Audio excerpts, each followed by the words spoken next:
Welcome sa aming farm. Charot lang. Nagpunta kami dito sa Tagaytay para maghanap ng masarap na kape. Pero ang nakita namin ay puro mga tanim, puro mga halaman at puro mga gulay.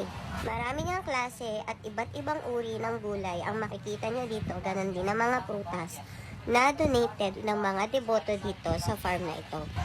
Sa sobrang laki nga ng farm na ito ay hindi mo kakayanin ito libutin sa loob lamang ng isang araw.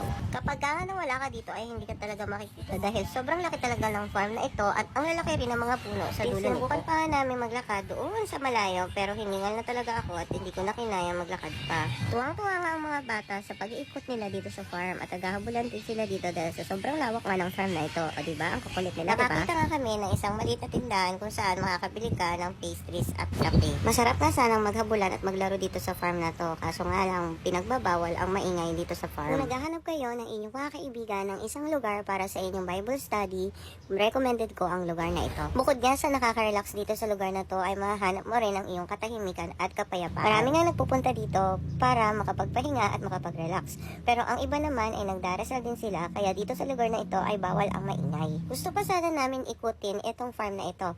Kaso nga lang, umiinit na nga ang panahon, pero hindi naman kasing tulad ng init sa Manila. Kaya kung gusto niyo mag-relax na hindi kailangan lumangoy at hindi kailangan ng tubig, punta lang kayo dito sa S3D Farm located at Tagaytay City. Madali lang siyang matunton basta kayo ay may Google Map at Waze. Enjoy your vacation! Kung gusto niyo mag-relax, punta na kayo dito.